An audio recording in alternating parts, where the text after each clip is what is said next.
Hi everyone. Hope everybody's doing well today.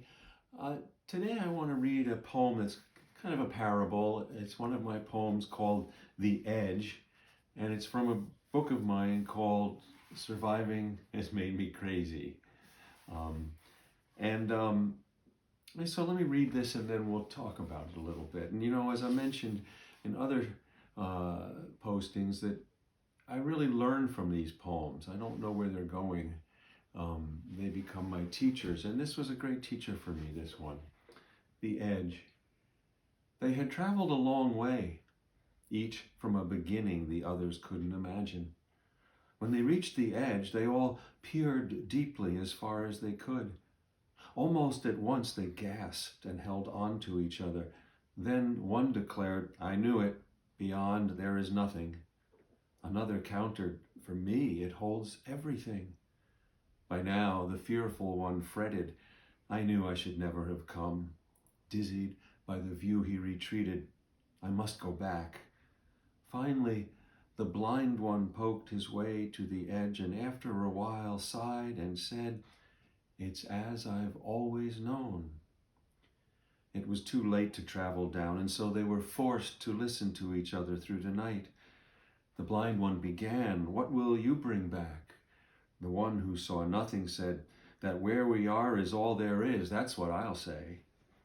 The one who saw everything smiled and said, "I'll bear witness that we are cradled by something incomprehensible." At this, the fearful one jumped in, "Well, my advice will be to just stay put." In the silence that followed, they asked the blind one, who confessed, "I'm not going back." And so I was honestly surprised where the poem ended, where it led.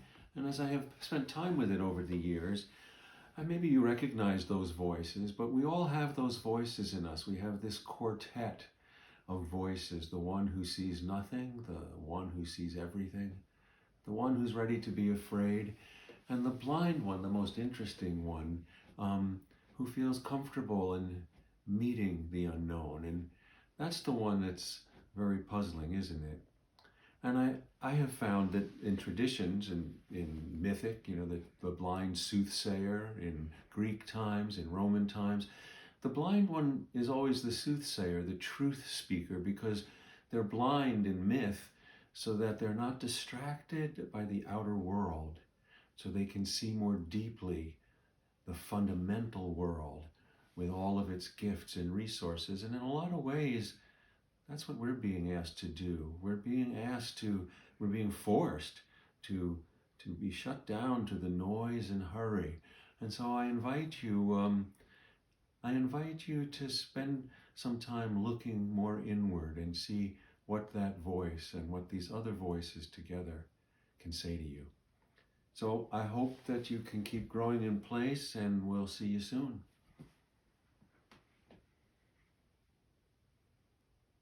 Zuzu is extra cute today. Yeah, she is.